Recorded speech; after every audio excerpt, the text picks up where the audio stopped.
प्रिय विद्यार्थियों, नमस्कार सभी को। स्वागत है आप सभी का एक और नई वीडियो के अंदर। तो आज की इस वीडियो के अंदर अपने बात करने वाले हैं आरएसएटी एग्जाम से संबंधित इंपॉर्टेंट क्वेश्चंस के बारे में। जी हाँ, अपने आज की इस वीडियो के अंदर अपने आरएसएटी बुक का लेसन 9 नंबर जो लेसन है उसके बारे में अपने आज की इस क्लास के अंदर डिस्कस करने वाले हैं। और ये जो यानी लेसन है वो अपने एमएस एक्सेल पर आधारित है। यानी आज की इस वीडियो के अंदर अपने एमएस एक्सेल से संबंधित जितने भी इंपॉर्टेंट क्वेश्चंस हैं तो वो अपने आज की इस क्लास के अंदर डिस्कस करने वाले हैं। तो वीडियो काफ़ी इंपॉर्टेंट रहने वाली है।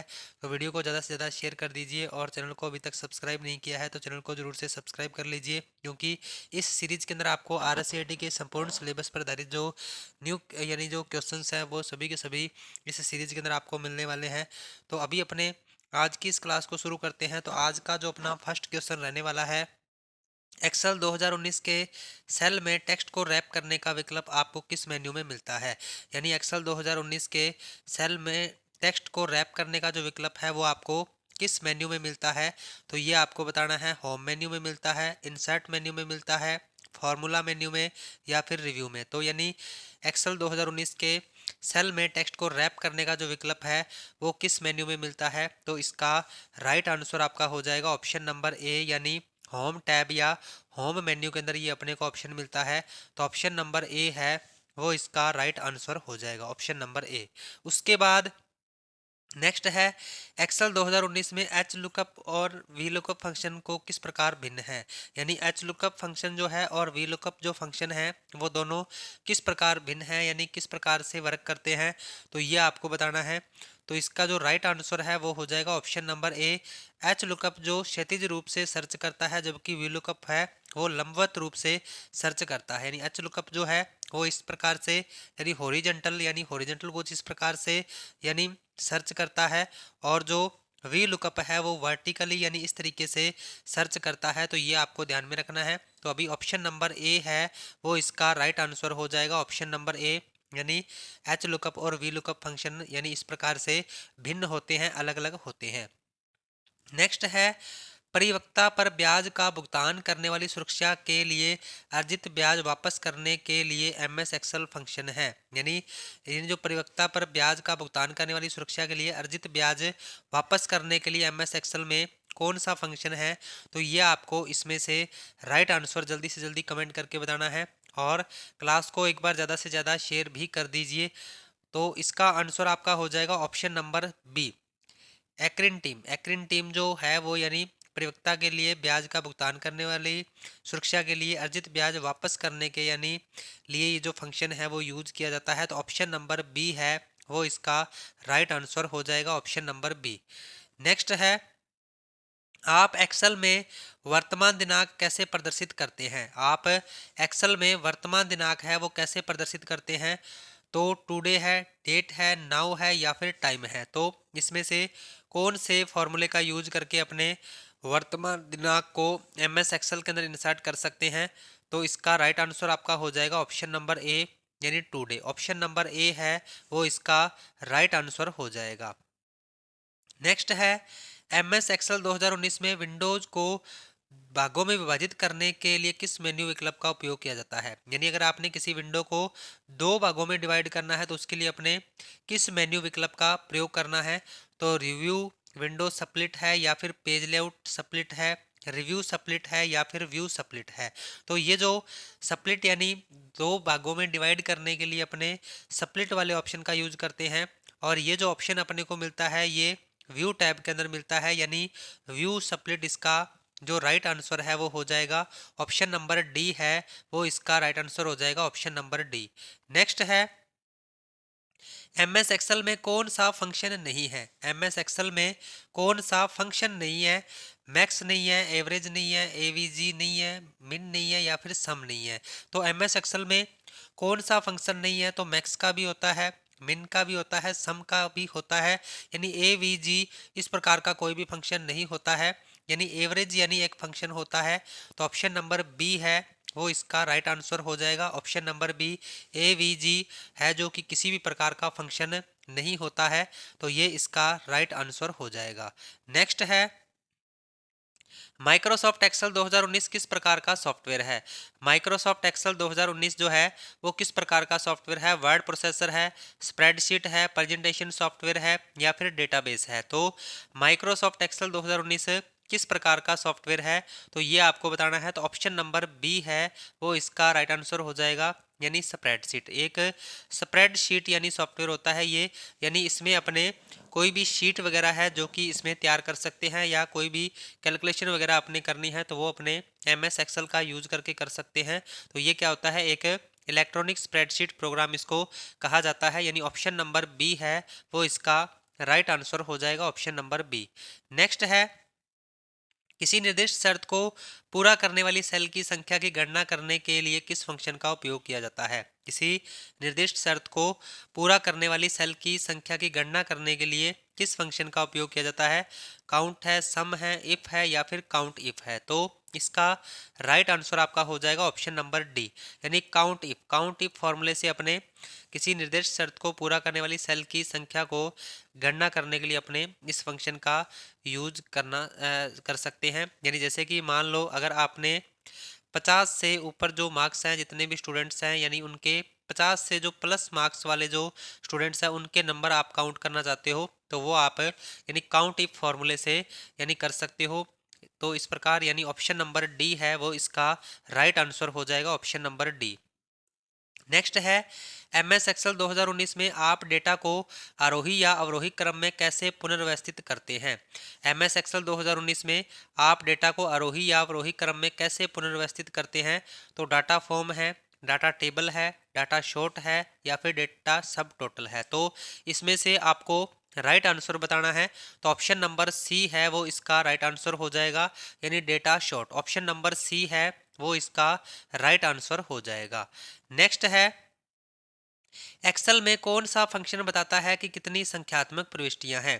यानी एक्सेल में कौन सा फंक्शन बताता है कि यानी अपने जो सेल है यानी या जो सीट है उसमें कितनी यानी न्यूमेरिकल संख्याएं हैं, यानी कितनी न्यूमेरिकल संख्याएं हैं? तो ये आपको पता लगाने के लिए कौन से फंक्शन का आप यूज कर सकते हो? काउंट का, नम का, सम का या फिर चेक नम का? तो इसका जो राइट आंसर है वो हो जाएगा ऑप्शन नंबर ए, यानी काउंट का। यानी अपने काउंट फॉर्मूले से ये पता लगा सकते हैं कि अपनी शीट के अंदर कितनी न्यूमेरिकल जो संख्याएं हैं वो है। तो ऑप्शन नंबर ए है वो इसका राइट आंसर हो जाएगा। नेक्स्ट है, एक्सेल 2019 में किसी श्रेणी में उच्चतम मान ज्ञात करने के लिए किस फंक्शन का उपयोग किया जाता है? एक्सेल 2019 में किसी श्रेणी में उच्चतम मान ज्ञात करने के लिए किस फंक्शन का उपयोग किया जाता है? तो मैक्स का किया जाता है, मिन का किया जाता है, सम का किया जाता है या फिर AVG का किया जाता है? तो इसका राइट आंसर आपका हो जाएगा ऑप्शन नंबर ए, यानी मैक्स। अपने मैक्स फॉर्मूले का यूज किया जाता है, तो ऑप्शन नंबर ए है वो इसका राइट आंसर हो जाएगा, ऑप्शन नंबर ए। नेक्स्ट है, MS एक्सेल में format cells dialog box open करने के लिए शॉर्टकट कुंजी है?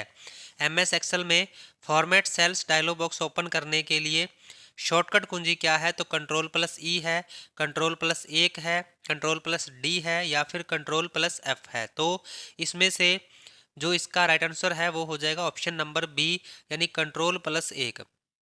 MS एक्सेल में format cells dialog box open करने की शॉर्टकट कुंजी क्या होती है? कंट्रोल+1 होती है। तो ऑप्शन नंबर बी है, ऑप्शन नंबर बी इसका राइट आंसर है वो हो जाएगा। और क्लास में आगे बढ़ने से पहले सभी से रिक्वेस्ट है कि क्लास को एक बार ज़्यादा से ज़्यादा शेयर कर दीजिए, और वीडियोस अगर आपको हमारी वीडियोस पसंद आती है तो वीडियो को लाइक कर दीजिए और चैनल को सब्सक्राइब जरूर से कर लीजिए, क्योंकि इस तरीके का जो कंटेंट है वो आपको इस चैनल के ऊपर रेगुलर यानी मिलता रहेगा। तो ज़्यादा से ज़्यादा क्लास को शेयर कर दीजिए। उसके बाद नेक्स्ट है, एक्सेल में सेल के भीतर एक नई लाइन बनाने के लिए किस कुंजी का उपयोग किया जाता है? एक्सेल में उसी सेल के अंदर अगर आपने नई लाइन बनानी है तो उसके लिए कौन सी कुंजी का उपयोग करते हैं? तो एंटर का प्रयोग करते हैं, शिफ्ट का प्रयोग करते हैं, Alt+Enter का प्रयोग करते हैं या फिर कंट्रोल का प्रयोग करते हैं? तो इसका राइट आंसर आपका हो जाएगा ऑप्शन नंबर सी, यानी Alt+Enter। ऑप्शन नंबर सी है वो इसका राइट आंसर हो जाएगा। नेक्स्ट है, एक्सेल 2019 की स्टार्ट स्क्रीन जो प्रोग्राम लॉन्च करने के तुरंत बाद दिखाई देती है इसमें शामिल है? एक्सेल 2019 की स्टार्ट स्क्रीन कौन सी है जो प्रोग्राम लॉन्च करने के तुरंत बाद दिखाई देती है, इसमें क्या शामिल है? तो ऑप्शन नंबर ए है हाल ही में ओपन की गई वर्कबुक लिस्ट है। बी नंबर ऑप्शन नई वर्कबुक क्रिएट करने के लिए विभिन्न टेम्पलेट्स के थंबनेल है। C number option both and B. और डी नंबर ऑप्शन उपरोक्त में से कोई नहीं। तो इसका जो राइट आंसर है वो हो जाएगा ऑप्शन नंबर सी, यानी both A and B. Option number C है वो इसका राइट आंसर हो जाएगा।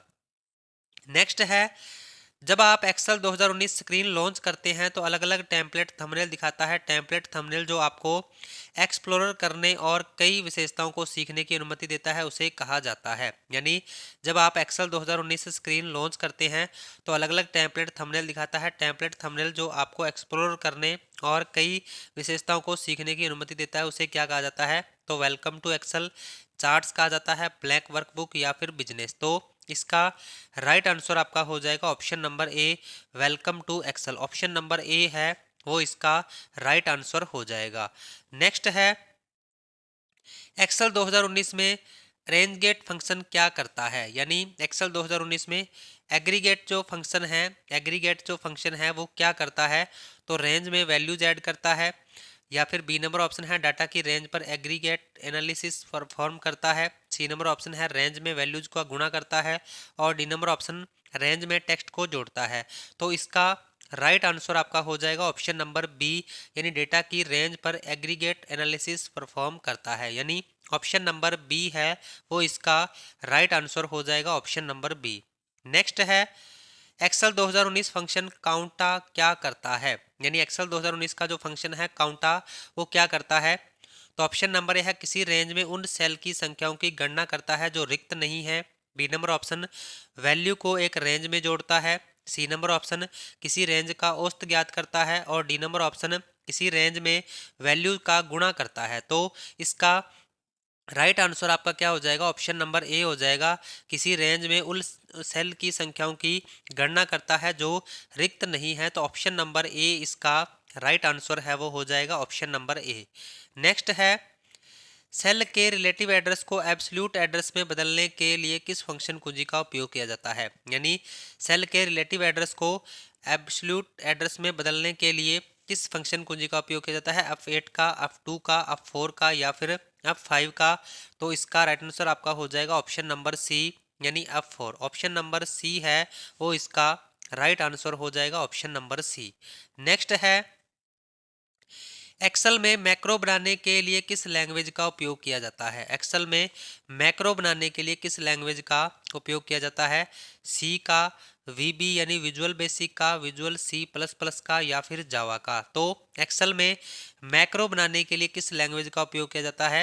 यानी वीबी का प्रयोग किया जाता है, विजुअल बेसिक का प्रयोग किया जाता है। यानी ऑप्शन नंबर बी है वो इसका राइट आंसर हो जाएगा, ऑप्शन नंबर बी, यानी विजुअल बेसिक।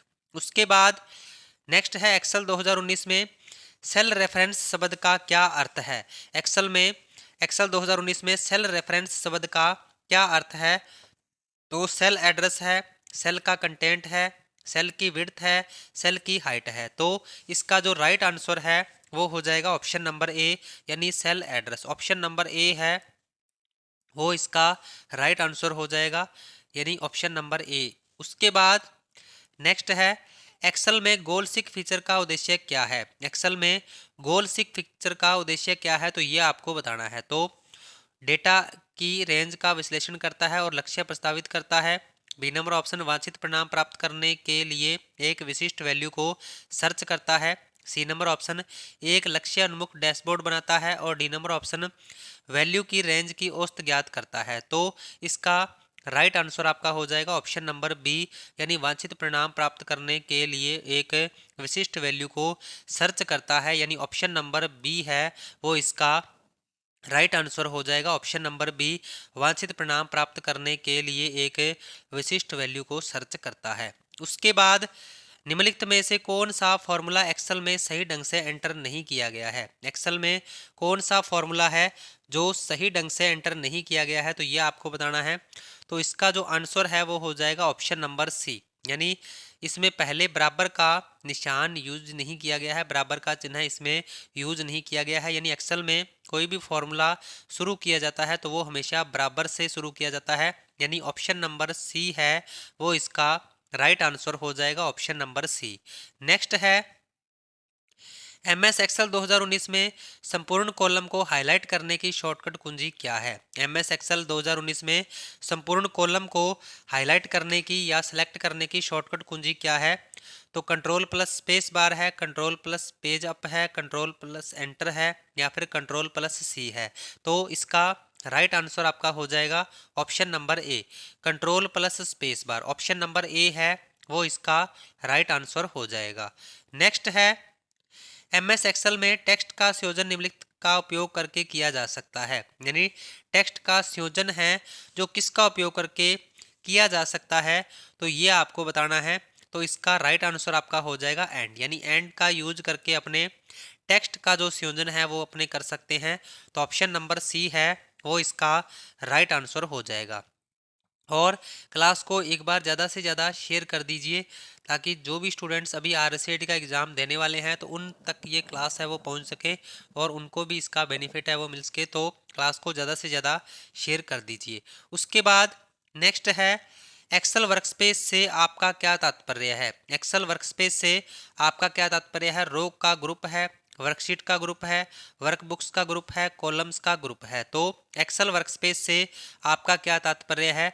तो इसका राइट आंसर आपका हो जाएगा ऑप्शन नंबर सी, वर्कबुक्स का ग्रुप है। यानी ऑप्शन नंबर सी है वो इसका राइट आंसर हो जाएगा। नेक्स्ट है एक्सेल में शॉर्टकट कुंजी कंट्रोल प्लस आर का उपयोग किया जाता है। एक्सेल में शॉर्टकट कुंजी यानी कंट्रोल प्लस आर का क्या उपयोग किया जाता है? तो ऑप्शन नंबर ए है सेल में कंटेंट को राइट अलाइन करने के लिए, बी नंबर ऑप्शन है एक्टिव सेल के सिलेक्शन को राइट में फिल करने के लिए, सी नंबर ऑप्शन है सिलेक्टेड सेल्स के कंटेंट्स को हटाना, और डी नंबर ऑप्शन उपरोक्त में से कोई नहीं। तो इसका राइट आंसर आपका हो जाएगा ऑप्शन नंबर बी, यानी एक्टिव सेल के सिलेक्शन को राइट में फिल करने के लिए है। यानी ऑप्शन नंबर बी है वो इसका राइट आंसर हो जाएगा ऑप्शन नंबर बी। नेक्स्ट है एक्सेल 2019 में किस फीचर का उपयोग डेटा को बार, लाइनों या पाई स्लाइड के माध्यम से प्रस्तुत करने के लिए किया जाता है? एक्सेल 2019 में किस फीचर का उपयोग डेटा को बार, लाइनों या पाई स्लाइड्स के माध्यम से प्रस्तुत करने के लिए किया जाता है? कंडीशनल फॉर्मेटिंग है, प्योर टेबल्स है, चार्ट्स है, या फिर डाटा वैलिडेशन है? तो इसका राइट आंसर आपका हो जाएगा ऑप्शन नंबर सी, यानी चार्ट्स। ऑप्शन नंबर सी है वो इसका राइट आंसर हो जाएगा। नेक्स्ट है सेल G2 से M12 की सेल रेंज के लिए सही संदर्भ है। यानी अगर आप G2 से लेकर सेल M12 की सेल रेंज को लिए, यानी जो सही संदर्भ है वो क्या है? तो इसका राइट आंसर आपका हो जाएगा ऑप्शन नंबर सी, यानी G2:M12, यानी ऑप्शन नंबर सी है वो इसका राइट आंसर हो जाएगा ऑप्शन नंबर सी। नेक्स्ट है एक्सेल में फॉर्मूला शुरू होता है। एक्सेल में फॉर्मूले की जो शुरुआत है वो कहाँ से की जाती है? प्रतिशत से, प्लस से, बराबर से, या फिर डैश से? तो इसके बारे में अभी अपने डिस्कस किया है। यानी एक्सेल में फॉर्मूले की शुरुआत हमेशा बराबर से की जाती है। यानी ऑप्शन नंबर सी है वो इसका राइट आंसर हो जाएगा। नेक्स्ट है रो एवं कॉलम का इंटरेक्शन कहलाता है। रो और कॉलम का जो इंटरेक्शन है वो क्या कहलाता है? तो ये आपको बताना है। तो रो और कॉलम का जो इंटरेक्शन है वो क्या कहलाता है? सेल कहलाता है। यानी ऑप्शन नंबर बी है वो इसका राइट आंसर हो जाएगा। और ये क्या होता है? एक्सेल की सबसे छोटी इकाई भी होती है। एक्सेल की सबसे छोटी इकाई होती है जो कि रो और कॉलम के इंटरेक्शन से बनती है। तो ऑप्शन नंबर बी इसका राइट आंसर हो जाएगा। तो ये थे आज के अपने कुछ इंपॉर्टेंट क्वेश्चंस। तो आज की इस क्लास के अंदर अपने RSAT बुक के 9th लेसन्स के बारे में आज की इस क्लास के अंदर अपने डिस्कस किया है, जो कि MS एक्सेल पर आधारित था। यानी MS एक्सेल के जितने भी इंपॉर्टेंट क्वेश्चंस थे वो अपने आज की इस क्लास के अंदर डिस्कस किए हैं, और आगे आने वाली क्लास के अंदर अपने जो क्वेश्चंस इसके रह चुके हैं उसके बारे में अपने डिस्कस करने वाले हैं। तो क्लास को ज़्यादा से ज़्यादा शेयर कर दीजिए, और चैनल को अभी तक सब्सक्राइब नहीं किया है तो चैनल को भी ज़रूर से सब्सक्राइब कर लीजिए, क्योंकि इसी तरीके का जो कंटेंट है वो आपको रेगुलर इस चैनल के ऊपर मिलता रहेगा। तो अभी अपने क्लास से विदा लेते हैं, अपने मिलते हैं नेक्स्ट वीडियो में कुछ नए इंपॉर्टेंट क्वेश्चंस के साथ। तब तक के लिए जय हिंद, जय भारत।